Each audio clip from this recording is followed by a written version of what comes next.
There's a question every human being has asked since the beginning of time. The Greeks asked it, the Buddha asked it, Jesus spoke to it. And today, in a world of endless distractions and notifications and noise, we're still asking it. The question is simple: how do I live a meaningful life? We've been searching for the answer for thousands of years, and here's what's fascinating. We actually found some answers. Ancient civilizations discovered truths about human flourishing, but over time, we forgot them. We got distracted by newer, shinier ideas. We started believing that happiness was about getting more, achieving more, being more. Today, I want to share with you 7 truths about happiness, discovered by ancient wisdom, confirmed by modern science, that will change how you think about your life. Truth 1. The divided self. The first truth is that you are not one person, you are two. Ancient traditions understood this. Plato described it as a charioteer trying to control 2 horses, one noble, one wild. The Buddha spoke of the mind as a wild elephant that must be tamed. Freud called it the id and the superego. Modern neuroscience calls it the automatic system and the controlled system. Whatever you call it, the reality is the same. Part of you wants one thing, and part of you wants another. Part wants to eat healthy, the other wants dessert. Part wants to work out, the other wants to sleep in. Part wants to build something meaningful, the other wants to scroll mindlessly. Here's what modern research shows. The automatic system, the emotional, intuitive part, is actually much stronger than the controlled, rational part. Think of it this way.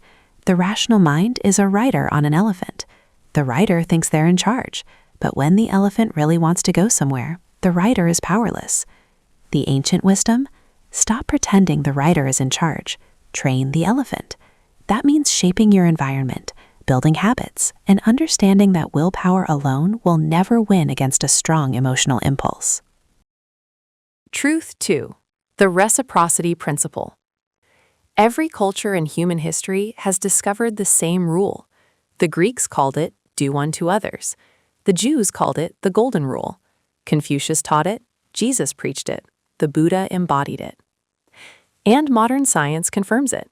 Humans are built for reciprocity. When someone does something for you, you feel an almost irresistible urge to return the favor. This isn't just politeness, it's hardwired into your brain. Neuroscientists have found that receiving a gift and giving one back activate the same reward centers. But here's the deeper truth. Reciprocity isn't just about favors. It's about energy.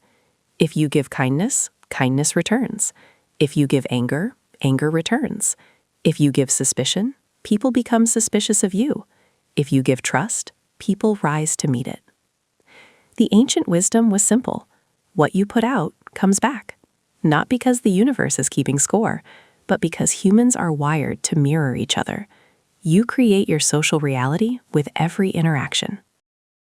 Truth 3. The happiness formula. Ancient traditions across the world agreed on something surprising. Happiness doesn't come from getting what you want. The Stoics said happiness comes from wanting what you already have. The Buddhists said it comes from letting go of wanting altogether. The sages of every tradition pointed to the same paradox. The more you chase happiness, the more it eludes you. Modern psychology has confirmed this with data. Researchers have found that about 50% of your happiness level is genetic. You have a set point you return to. About 10% comes from life circumstances, money, status, where you live, and the remaining 40% comes from your intentional activities, what you do, how you think, who you spend time with. Here's what this means. Chasing external achievements will never make you durably happier. Winning the lottery feels amazing for about 6 months, then you're back to your baseline. Getting the promotion feels great, then you adapt. But investing in relationships, practicing gratitude, helping others, finding flow activities, these things actually shift your set point upward. The ancient wisdom was right. Happiness is not something you find. It's something you build through how you live each day. Truth 4. Adversity as growth. Every wisdom tradition has a version of this saying, what doesn't kill you makes you stronger. The Stoics actively sought discomfort to build resilience. The Buddhists saw suffering as the path to awakening. The Christians spoke of trials producing character. The indigenous traditions had rites of passage designed to break you down so you could rebuild. Modern psychology calls this post-traumatic growth. Researchers have found that after major life challenges, many people don't just recover, they actually become stronger. They report deeper relationships, clearer priorities, greater appreciation for life, and increased personal strength. But here's the key insight. Adversity doesn't automatically make you stronger. It's how you respond to it that matters. People who grow from adversity share certain traits. They find meaning in the struggle, they maintain connections with others, and they believe in their ability to cope. The ancient wisdom was preparing us for this. They knew that a life without challenge is a life without growth. The mountain you're climbing isn't in your way. It is the way. Truth 5. The elevation emotion. Ancient traditions understood something modern psychology is only now rediscovering. Humans need awe. The Greeks spoke of witnessing the divine. The indigenous peoples had ceremonies designed to evoke wonder. The monks and mystics sought experiences of the sublime. Every culture created spaces, cathedrals, temples, natural sites, designed to make humans feel small in the best way. Psychologists now study what they call elevation, the emotion we feel when we witness virtue, beauty, or greatness. When you watch a sunset over the ocean, when you hear a piece of music that moves you to tears, when you see someone do something extraordinarily kind, something shifts inside you. Research shows that awe makes us more generous, more patient, less focused on ourselves, and more connected to others.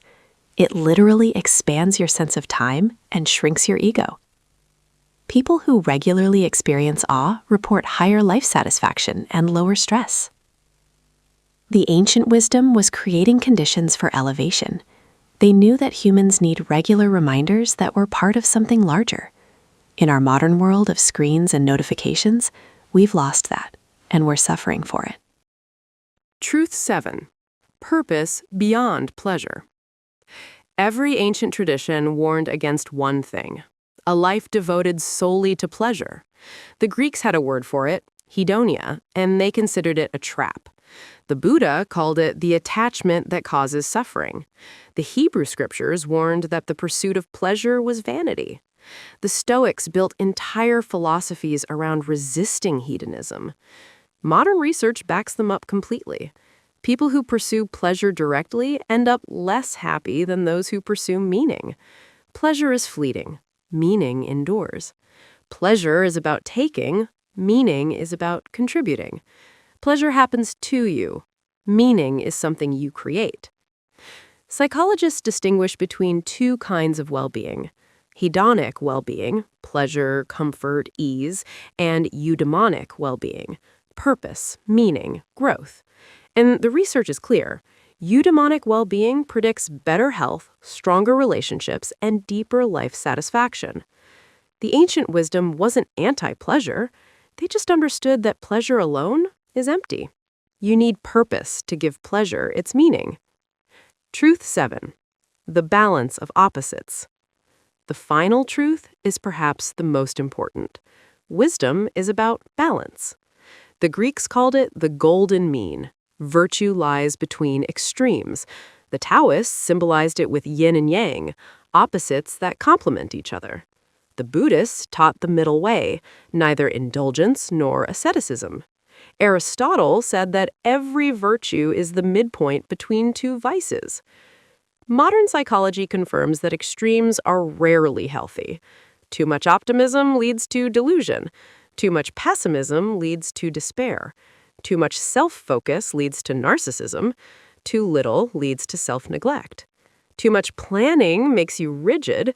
Too little makes you chaotic. The ancient wisdom was teaching us to hold opposing truths simultaneously. Life is both hard and beautiful. You are both flawed and worthy. You need both independence and connection. You need both ambition and acceptance. The goal isn't to eliminate one side. It's to find the balance that works for you in this moment, given who you are and where you are. Here's what I want you to take from this. For thousands of years, humans have been searching for the same thing, a meaningful life. And over those thousands of years, we've discovered some truths that keep appearing across cultures, across traditions, across time. The self is divided. Learn to train the elephant, not just the rider. What you put out comes back. Reciprocity is built into our nature. Happiness comes from within. 40% of it is under your control. Adversity can make you stronger if you respond wisely. You need awe. Seek experiences larger than yourself. Pleasure without purpose is empty. And wisdom is balance. Hold opposites together. These truths aren't new.